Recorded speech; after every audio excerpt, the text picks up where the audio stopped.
Pronto, já está a gravar, temos a voz impecável. Minha geração. Este país também devia ser para novos e é por isso que temos em estúdio uma advogada, jurista, especialista em privacidade. Se o tema interessar, fiquem por aqui. Viveu em Viseu até aos 18 anos e por lá foi sempre ativa. Dinamizou o cineclube local, foi deputada municipal pelo CDS, na bancada da oposição. Gosta de política, sobretudo pela dimensão local. Licenciada em Direito no Porto, mestrado em Coimbra, vai defender o doutoramento em proteção de dados em Lisboa. Durante o doutoramento investigou em Georgetown, Washington DC, nos Estados Unidos, e em Tilburg, na Holanda. Faz parte do Comitê para o Digital da CIP, a Confederação Empresarial de Portugal, onde deve ser a única pessoa com menos de 40 anos. Tem 30, trabalhou na Comissão Europeia em Kuala Lumpur, na Malásia, e fez voluntariado em Moçambique. Se ainda não estão em estado de graça, fiquem a saber que aos 25 anos e ainda no tempo de Paulo Portas, tornou-se diretora executiva do Gabinete de Estudos do CDS. Tem um registro académico de que Assunção Cristas gosta, não se perde em coisas que não interessam, é muito prática, gosta da faceta prática da política, com substrato do pensamento, que vem da vida académica, ao qual parece querer dar primazia nesta fase da vida. Atualmente faz parte da Comissão Executiva do CDS e do grupo liderado por Adolfo Mesquita Nunes, que está a preparar o programa Centrista. É a Graça Canto Muniz, muito bem-vinda. Obrigada. Eu tomei a liberdade de recolher estes dados sobre ti.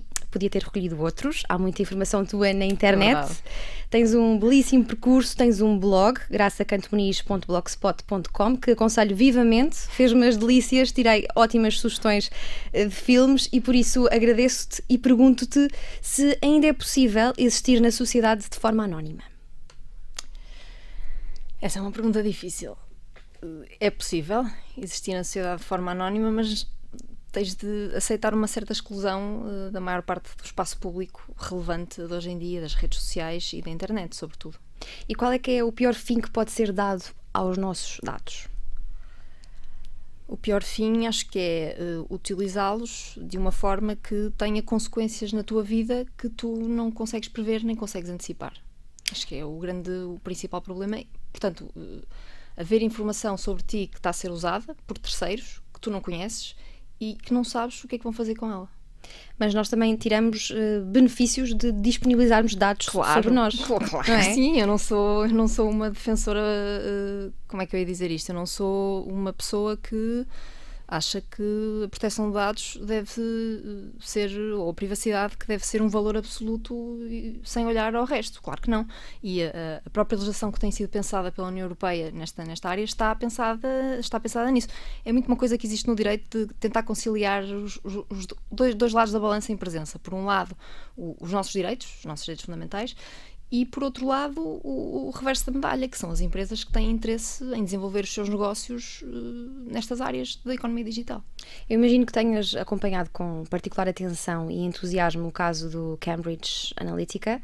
Consegues explicar aos nossos queridos ouvintes que escândalo foi este e já agora podemos falar do desfecho recente? Basicamente, o problema principal que está ali em causa é isto que eu acabei de te dizer. Havia uma forma de recolher dados do Facebook, através do Facebook. As pessoas eram reencaminhadas para simulações e para testes aos quais respondiam dando informação pessoal, aqueles testes psicológicos que dão uma escala de 0 a 10 sobre o teu equilíbrio mental ou sobre uma profissão para a qual tu estás talhada, enfim, vários tipos de testes que recolhiam informação sobre ti, aos quais tu tinhas acesso através do Facebook, porque havia publicidade que te era feita nesse sentido, tu clicavas, eras direcionada para outro sítio e esses terceiros, que tu não sabias quem eram, estavam a sugar informação sobre ti para depois trabalhá-la e perceber quais eram as diferentes sensibilidades das pessoas e depois construir políticas, que aí é que está a grande questão, construir políticas para essas necessidades e para essas sensibilidades. E o desfecho que soubemos este fim de semana consideras justo?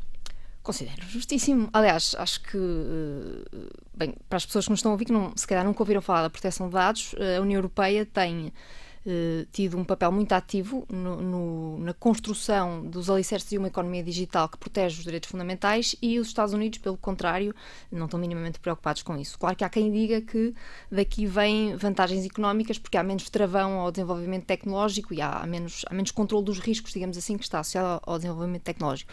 Mas a verdade é que a Europa tem sido pioneira a União Europeia tem sido pioneira nesta construção, e, portanto, é um bom sinal dos Estados Unidos a multa que foi passada ao Facebook, porque é um sinal de que as pessoas também estão preocupadas lá e, se calhar, acabam por ir um bocadinho a reboque da União Europeia e da liderança que a própria União Europeia está a ter nesta área, que é inquestionável. E qual é que achas que é a grande lição a retirar deste escândalo? Não sei bem qual será a grande lição, mas acho que para mim, enquanto cidadã, enquanto membro do digital e pessoa que aposta no digital e acha que o futuro do espaço público passa pelo digital, acho que devemos estar conscientes dos perigos, e o cidadão comum, sobretudo o cidadão comum, deve estar consciente dos perigos que o digital tem, porque no início, quando a internet surgiu, havia muito, aliás, até acho que há um cartoon do New York, acho que é do New York Times, de um cão que está à frente de um computador, e as pessoas que estão do outro lado não sabem que quem está atrás do computador é um cão. Portanto, há ali um bocadinho a ideia de que quem está por trás do computador é um anónimo e permanece um anónimo. Mas é aquilo que nós estávamos a discutir no início, não é assim, hoje em dia não é assim. E o problema é que eu acho que há muitas pessoas que não têm ainda consciência disso. É um problema de literacia digital, é um bocadinho literacia isso. digital, muito bem. Quando ouvimos vozes como a do cofundador da Apple, que aconselha toda a gente a abandonar o Facebook, é alarmismo? Eu não tenho página do Facebook. Eu acho que era isso que tu querias que eu dissesse, não era? Tu já tiveste, entendo? Eu lembro-me de ler publicações tuas. Consegui encontrar-te no Twitter desta vez. Não te consegui encontrar no Facebook. Estás chateada com Não estou chateada. Há muito, criei a minha página há muitos anos no Facebook, há muitos anos, mas há várias coisas nas redes sociais, sobretudo no Facebook, que me têm irritado, sobretudo quando comecei a estudar estas coisas, este tema da proteção de dados e da privacidade. Em primeiro lugar, acho que há um problema do tipo de discussão, tenho que ter muito cuidado com aquilo que vou dizer para não ser mal interpretada. O tipo de discussão que o Facebook cria e que se gera no Facebook, porque acho que, até posso contar um episódio que aconteceu comigo, acho que as pessoas que manifestam a sua opinião no Facebook, primeiro, se calhar, ainda há algumas pessoas que não têm noção do alcance que aquilo que estão a dizer pode ter no Facebook. E depois acho que há muita falta de reflexão sobre aquilo que é escrito e que é dito no Facebook. E posso dar um exemplo de uma situação que aconteceu comigo. Eu tive uma coluna no jornal e faço parte do CDS e escrevi vários artigos a criticar tanto o PS como o Partido Comunista. E uma vez tive uma mensagem privada de uma pessoa que não era minha amiga no Facebook, tinha lido um artigo que eu tinha escrito sobre o PCP e insultou-me. Eu não vou dizer aqui qual foi o insulto que ela me disse, mas foi uma coisa bastante desagradável, muito agressiva, muito grosseira, e eu tenho a certeza absoluta de que se eu me cruzasse com aquela senhora na rua... Ela não faria o mesmo. Uma senhora que é professora, vim eu depois mais tarde a saber que escreve livros de poesia, que é professora de miúdos, eu tenho a certeza absoluta que se aquela pessoa estivesse aqui à minha frente e estivéssemos a falar, a discutir o que eu tinha escrito, ela nunca na vida faria aquele tipo de comentário. Isto assusta-me um bocadinho. Isto por um lado, em relação ao Facebook. Por outro lado, a dependência que o Facebook gera irrita-me. E eu quis cortar com essa dependência. Então, mas não é, a dependência é aplicável a qualquer rede social, Instagram ou Twitter, não é? Mas acho que o Facebook é mais forte. Porque estão lá mais pessoas, há mais opinião, se calhar a opinião que me interessa um bocadinho mais do que propriamente estar a ver o que é que as minhas amigas estão a fazer ou fizeram no fim de semana. E, portanto, assustou-me, a certa altura, eu começar a usar o Facebook como forma de me informar. E acho que isso acontece com muitas pessoas e acho muito perigoso. Quando Steve Wozniak, acho que é assim que se diz, cofundador da Apple, diz que as grandes empresas de tecnologia podem medir batimentos cardíacos com laser e sugere até que os telemóveis podem estar a ouvir a nossa conversa agora mesmo, devemos acreditar nisto? Sim, sem dúvida. Sem dúvida? Sem dúvida, sim. Aliás, por acaso, acho que cá em Portugal não passou muito essa notícia, mas houve vários jornais, pelo menos o The Guardian e o New York Times, no último fim de semana ou na semana anterior, já não tenho bem certeza, fizeram uma notícia sobre um ex-funcionário da Google, acho eu, que veio dizer que a maior parte das conversas que são gravadas pela Alexa, acho que é a Alexa, como se chama, da Google, da boneca da Google, são guardadas e ouvidas pelos funcionários da Google, se a pessoa não proativamente as apagar portanto, acho que sim, podemos estar... Não estou certa de que se tivermos aqui os nossos telemóveis em cima da mesa, tu tens ali o teu, por acaso, haja terceiros aqui que nos estão a ouvir sem nós termos consciência disso. E o mesmo se aplica, deixa-me só dizer isto, o mesmo se aplica às câmaras de algumas televisões, por exemplo, ou até às câmaras dos computadores que estão aí, que está aí à tua frente. Eu ia dizer-te isso mesmo. A Google admitiu recentemente que os funcionários têm acesso às gravações feitas pelo assistente virtual. A Apple decidiu desativar a aplicação Walkie Talkie nos relógios inteligentes devido a uma falha de segurança que permitia que os utilizadores ouvissem conversas de outras pessoas através dos iPhones. E eu pergunto de graça para onde é que nós estamos, para onde é que nos estamos a encaminhar? Para um mundo sem privacidade? Eu não tenho uma resposta para isso. Não tenho. O que eu tenho conhecimento e o que eu posso dizer é que há quem esteja preocupado com isso e que a União Europeia, como já disse aqui, tem sido um protagonista importante na tentativa de resolver alguns dos problemas que a tecnologia coloca hoje. E tu consegues explicar-nos assim sucintamente de que é que trata a tua tese de doutoramento que vais apresentar em outubro? Está quase. Consigo. E já agora deixa-me dizer aqui já que estás a puxar pela minha área, deixa-me dizer aqui uma coisa que está relacionada com o que eu acabei de dizer há pouco atrás. O que está aqui em causa nesta legislação da União Europeia, o RGPD, o Regulamento Geral de Proteção de Dados, não é uma tentativa de criar obstáculos ao desenvolvimento tecnológico. Isso é uma coisa que algumas pessoas ainda não perceberam, porque têm um bocadinho a percepção de que, mais uma vez, a União Europeia está aqui a querer criar obstáculos ao desenvolvimento da tecnologia e ao progresso da União Europeia, que acaba por ser uma Europa velha e que não vai conseguir competir com os Estados Unidos. O que a União Europeia está aqui está a tentar criar é uma forma de prevenir, e é uma maneira inteligente de legislar a tecnologia, prevenir riscos que a tecnologia nos pode colocar. E, portanto, é nesta lógica de antecipar riscos sem querer travar o desenvolvimento tecnológico. Isto significa o quê? Obrigando os utilizadores das novas tecnologias a terem cuidados particulares e a adotarem algumas medidas na forma como tratam os nossos dados pessoais com essas tecnologias, sem prejuízo de poderem na mesma utilizar essas mesmas tecnologias de última ponta. Isto vai fazer um brevíssimo enquadramento à proteção de dados e ao núcleo principal da proteção de dados. Em relação à minha tese, a minha tese é um microtema dentro deste mundo e tem a ver com a forma como a União Europeia, através deste pacote legislativo, está a tentar influenciar a legislação de proteção de dados no resto do mundo. E faz isto de duas formas. Resumidamente, dizendo que as empresas que estão fora do espaço da União Europeia têm de adotar o mesmo padrão regulatório, os mesmos métodos de tratar dados pessoais que a própria União Europeia impõe. Senão, não podem aceder ao mercado interno da União Europeia e não podem receber nem enviar dados pessoais de consumidores que estão no espaço europeu. E há alguns cuidados que tenhas devido à área em que estás e que nos aconselhes a ter? Imagino que leias sempre os termos e condições de tudo. Sim.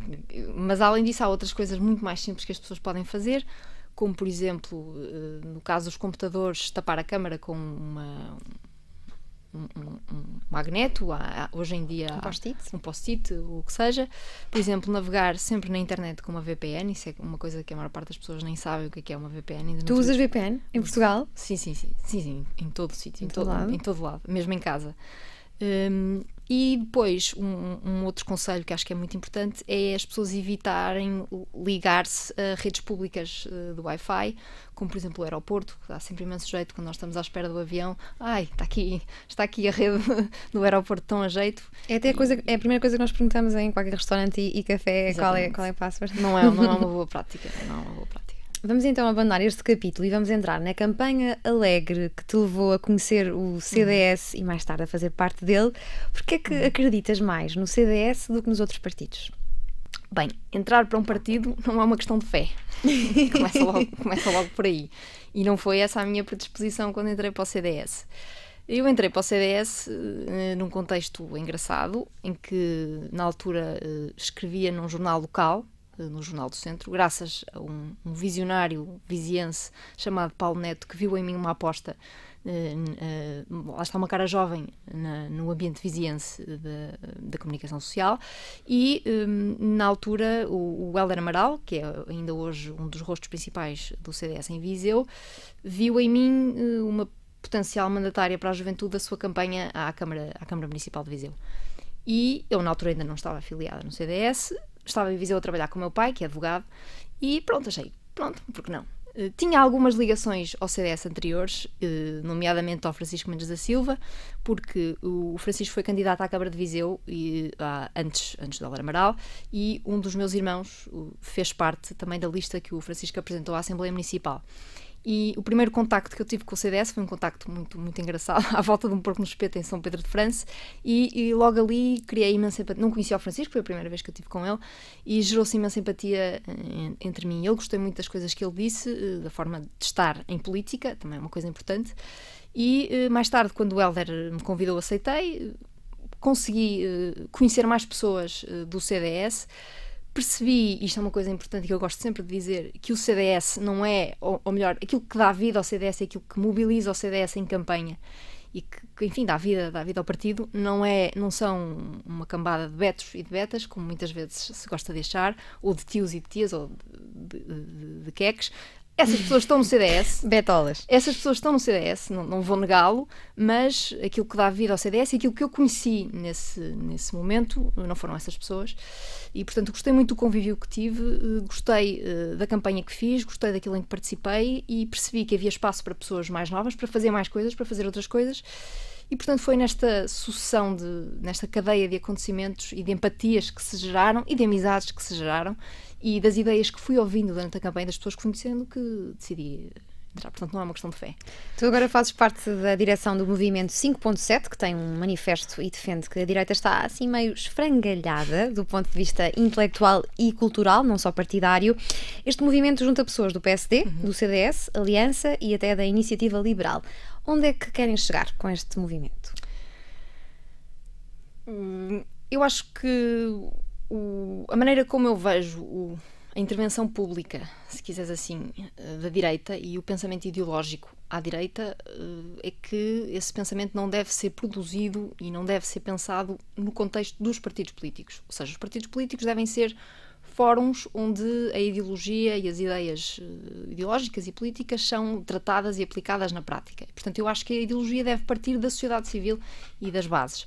E o movimento 5.7 tem um bocadinho essa finalidade de, no fundo, abanar um bocadinho a sociedade civil e procurar, enfim, um substrato atual para o futuro do país e para que os partidos depois possam pegar nesse substrato e aplicá-lo nas suas propostas políticas. E conseguem entender-se todos? PSD, CDS, Aliança, Iniciativa Liberal? Conseguimos. Há mesmo uma causa em comum? Conseguimos. Muito bem. Não temos tido nenhum problema. A política e o cinema são parecidos. É um mundo onde o bluff e o gênio coexistem e muitas vezes não é fácil diferenciá-los. Concordas? Eu deduzo que sim, porque foste tu que fizeste esta cena de um filme. do Viva la Libertad, de 2013, de Roberto Andó. Sim. O que é que nos podes dizer sobre esta frase que eu achei muito interessante? A política tem uma parte de representação, não é? Não vou negá-lo. E o cinema também. Portanto, acho que os dois mundos se conjugam nessa medida e acho que é essa a mensagem principal dessa... São duas paixões que tu tens, não é? São a política e o cinema. Sim. Não como atriz no cinema, mas nem como protagonista principal da cena política, porque não me considero. Ainda? Não me considero de todo, mas como observadora e como pessoa que cultiva tanto uma coisa como a outra. Tu estiveste 5 meses na Malásia, na delegação da União Europeia, e nesse período trabalhaste numa campanha contra a pena de morte. É verdade. Como é que viveste uma campanha contra a pena de morte num país, uma realidade que está tão longe daquela que é a nossa? Olha, foi um projeto muito interessante, deu-me imenso gosto ler a notícia, foi no final do ano passado, da abolição da pena de morte, e acho que uma parte do trabalho se deve, não só, como é óbvio, não há um nexo de causalidade inequívoco, mas também se deve ao lobby que a União Europeia fez, e participei nessa campanha num projeto muito específico, que era a União Europeia fez acordos, negociações com várias universidades, e incluindo universidades islâmicas, porque tem lá universidades islâmicas na Malásia, e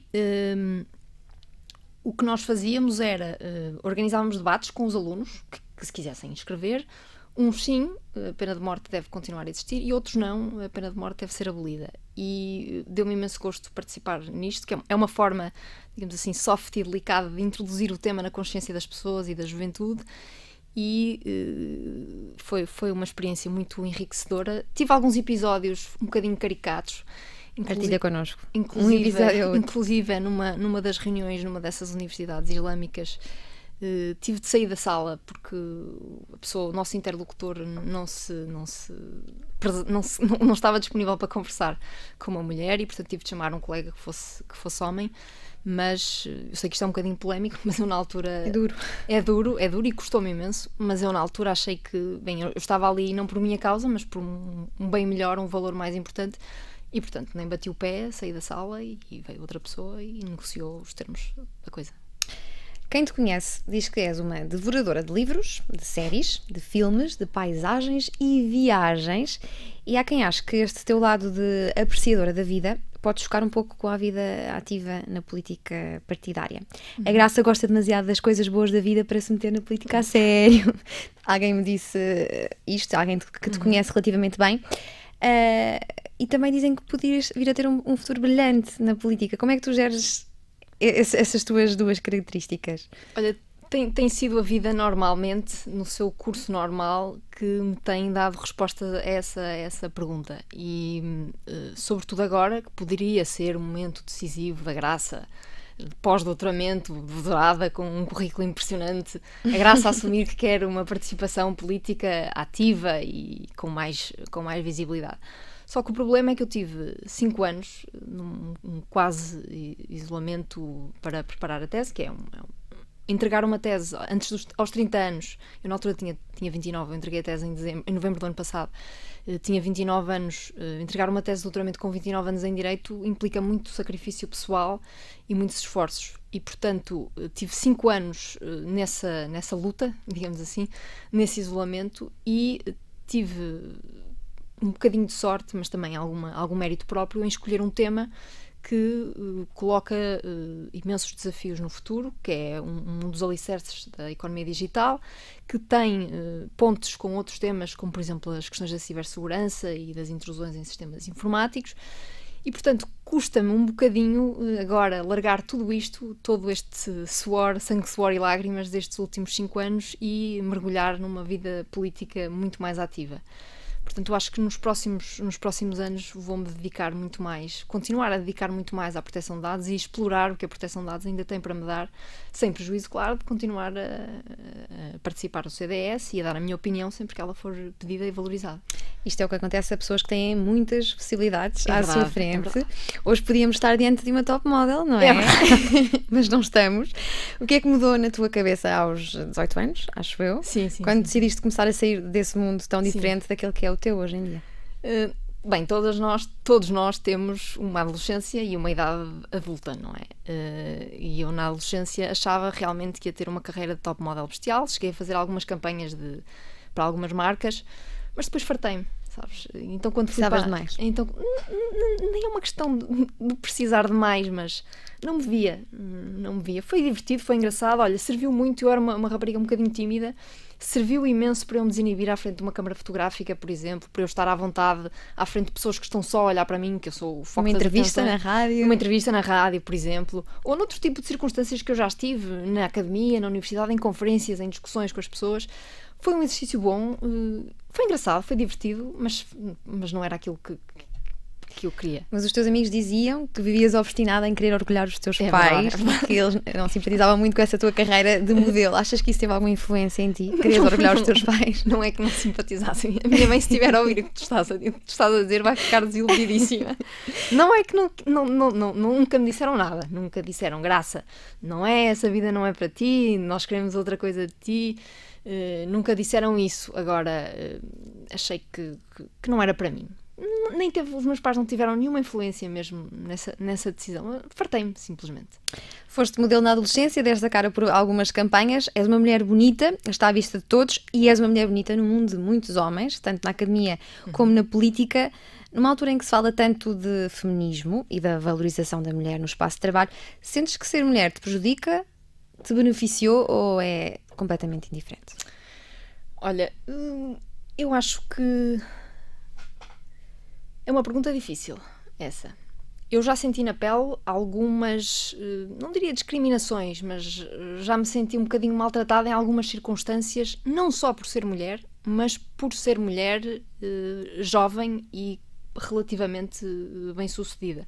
Tive uma história engraçada, não tem piada e não teve piada na altura, mas enfim, é um exemplo disso, de estar num contexto de uma empresa a dar formação nesta área, que felizmente tenho tido a possibilidade de não só dar aulas, mas também de dar formação na área da proteção de dados, de ter um auditório constituído sobretudo por homens e de ter sentido em várias interações com algumas pessoas que estavam na plateia alguma agressividade por eu estar ali, miúda, com 29 anos, a falar quase como se fosse cátedra e a ensinar pessoas mais velhas. Acho que não foi só por ser mulher, mas também por ser jovem. Mas em relação à pergunta que me estás a fazer, eu acho que adoro ser mulher, como é óbvio, isso nem se põe em questão. Gosto de fazer gala da minha feminilidade, mas não me considero uma feminista no sentido daquelas feministas que não fazem depilação, por exemplo. Sim. Eu faço depilação como é óbvio. Mas acho que nessa discussão da igualdade de género e do feminismo cabem muitos mundos e muitas realidades. E sobretudo, também acho que essas discussões que têm sido travadas, não em contexto político, em contexto sério, mas em contexto de família e de amigos, muitas vezes são, por um lado, discussões muito acaloradas, em que as pessoas acabam por perder um bocadinho a lógica e o raciocínio, muitas vezes porque passaram por experiências, enfim, que as revoltaram e que as levam a posições extremas, e por outro lado, porque acho que há pouca informação, há informação, mas ela nem sempre é rigorosa. Eu posso dar um exemplo concreto. Em várias conversas que tive com homens e mulheres sobre o problema da igualdade de género e do espaço que a mulher ocupa nas empresas e na sociedade civil e na vida política, deparei-me com aquela percepção que o empregador de uma mulher num cargo executivo não paga. Isto não é uma percepção, isto é factual, há estudos que dizem isto, não paga o mesmo que paga um homem na mesma posição. Só que isto não significa, ou o que está por trás disto, não é necessariamente uma desconsideração pelo trabalho que a mulher faz no mesmo papel que o homem ocupa. E tive a oportunidade de estar num evento organizado por uma consultora, pela McKinsey, que apresentaram um estudo, lá está, com factos, com base numa amostra que recolheram de homens e de mulheres que fizeram entrevistas e fizeram um estudo com rigor, e nessa entrevista perguntaram, nesse estudo chegaram à conclusão de que as mulheres, quando recebem uma proposta salarial nesses cargos executivos, têm uma predisposição para aceitar imediatamente o salário que lhes é proposto. Ao passo que os homens são mais... Negociam e estão ali a tentar lutar por um salário melhor. Eu já disse isto a várias mulheres, inclusive a mulheres que estão em cargos de topo e de liderança, e várias disseram, é verdade, isso aconteceu comigo quando eu fui trabalhar não sei para onde e não sei para quê, e o meu colega que estava a ocupar um lugar exatamente igual. Isto, onde é que eu quero chegar? Quero dizer que muitas vezes estas discussões não têm factos, não têm informação, e se calhar estão baseadas em percepções e em ideias que não são rigorosas. Uhum. A Simone de Beauvoir foi a primeira a escrever cabalmente sobre feminismo o segundo século, no século XX. Identificas-te com a bandeira do feminismo recentemente hasteada em Portugal e no mundo? Acho que o que acabei de dizer já é uma resposta a isso. Eu não sou feminista no sentido, naqueles sentidos mais radicais do termo, e preocupo-me bastante, tenho preocupado bastante em compreender o que está por trás de tudo isso e todas estas discussões da igualdade do género. Tenho ido a conferências sobre isso, tenho participado em discussões sobre isso, mas não estou certa de que tenhamos encontrado as soluções exatas para resolver o problema. Por exemplo, pensando nas cotas, imagino que fosse uma coisa que gostasse de me perguntar, as cotas para as mulheres são uma solução política à qual eu não me oponho, mas que não me causa particular entusiasmo. Porquê? Porque acho que é uma solução política que não vai à raiz do problema. E qual é a raiz do problema? A raiz do problema está na sociedade civil, está na nossa cultura, e eu acho que não é por decreto, não é por intervenção legislativa que se vai mudar esse estado das coisas.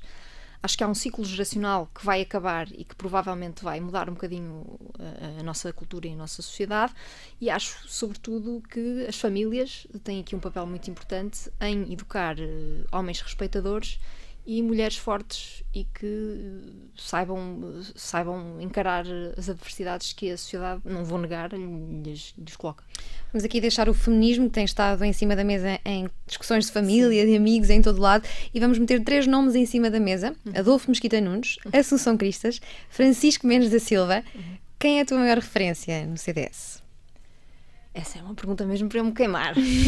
Completamente. A minha maior referência no CDS... São 3 grandes referências tuas, que eu sei. São os 3. Não consegues destacar Não consigo destacar. O Francisco Mendes da Silva, porque foi aquele primeiro contacto que eu tive com o CDS. É uma pessoa que eu admiro imenso. Conheço bem a família dele, é um viziense. O Adolfo Mesquita Nunes foi um contacto mais tarde com quem eu tive. Também estou a trabalhar o programa do CDS com ele, uma pessoa que eu admiro imenso. Gosto da maneira como ele está na política, acho que é muito, muito virtuosa. E a Assunção Cristas, porque é uma pessoa com quem gosto imenso de trabalhar também. É uma mulher muito trabalhadora, muitíssimo organizada, como eu nunca vi, e isso vê-se, tem resultados práticos. E depois tem uma característica que eu gosto muito nas pessoas com quem trabalho e para quem olho com admiração, que é o facto de ser uma pessoa muito calma. E serena. serena. Como tu, também me parece uma pessoa serena. Por falar em referências, porquê é que o Churchill reúne tanta admiração à direita? Acho que é porque ele é uma figura muito caricata. Além de ter sido uma pessoa muito inteligente e com visão na solução dos problemas que teve de enfrentar, num contexto de guerra, num contexto muito difícil, era uma figura com características peculiares, o facto de ser baixinho, o facto de ser gordo, fumar charutos, beber muito álcool, dormir durante as manhãs, o facto de ter na sua vida política, ter tido, e é uma coisa que eu admiro muito nas pessoas que têm impacto na minha vida, capacidade de se reconstruir e de recuperar na adversidade e de superar obstáculos, digamos assim. O Churchill enfrentou imensos e foi bem sucedido.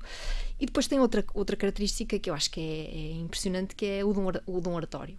Os discursos que ele criava e que ele escrevia e que ele preferia, não só eram escritos de uma forma extraordinária, como eram ditos com uma eloquência inigualável, quase. E como é que tu te posicionas na direita? Disseram-me que eras moderada e liberal. Sim, acho que nos costumes? Sim, sem dúvida. Nos costumes, sim. Moderada, sim. E acho que é um bom resumo do meu posicionamento político. E que não gostas muito da guerra na política? Da guerra em que sentido? Gosto de uma boa discussão. Uma boa discussão? Isso gosto muito. Gosto de participar numa boa discussão, gosto do debate de ideias, gosto sobretudo da tentativa de perceber o que é que está na cabeça da outra pessoa, ou seja, quais são os pressupostos dos quais ela parte, tentar compreendê-los e tentar, claro, vergá-los e modificá-los. E é fácil fazerem-te mudar de ideias numa discussão? Já lembras-te de alguma vez em que isso tenha acontecido? Várias. A sério? Sim. Consigo, não sou uma pessoa muito fácil de influenciar no imediato, digamos assim. Se tiver uma discussão acalorada com uma pessoa, se calhar até inicialmente vou contradizê-la, mas depois vou ficar a pensar naquilo que ela me disse e sou capaz de lhe reconhecer razão. Ok, então acontece no pós-discussão. Ficas a pensar naqueles argumentos e pensas, talvez isto acontece as duas situações. Tanto consigo reconhecer logo no momento, mas às vezes custa-me dar o braço a torcer. Sim. Foi o Hitchcock que semeou em ti o gosto pelo cinema. O que é que encontras nos filmes que não encontras na vida? Imagino que seja parecido com o que encontras nos livros e nas viagens que fazes. Sim. Acho que são exemplos de vida, sobretudo histórias que gosto de conhecer e às quais o acesso aos livros ou ao cinema é uma forma de tu saís do teu mundo e conheceres outros mundos, outras realidades parecidas com a tua ou diferentes. E acho que é sobretudo isso, é ver outros exemplos de vida, outras histórias. Gosto muito de uma boa representação, enche-me, dá-me anos de vida, como agora se diz. E, portanto, gosto dessa sensação de escapismo da minha vida e de entrar num contexto diferente e deixar-me absorver por esse contexto diferente e depois ficar a pensar nele. E conseguiste ver muitos filmes ao longo destes últimos 5 anos Não. de doutoramento?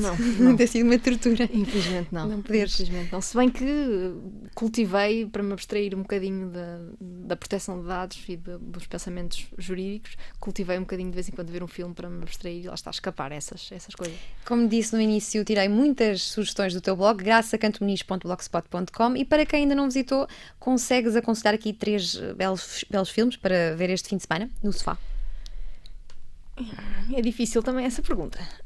Eu gosto muito dos filmes do Eric Rohmer, todos eles, e gosto também muito dos filmes do Hitchcock, porque foi o primeiro contacto que eu tive com o cinema. Gostas de suspense? Gosto muito de suspense, mesmo muito.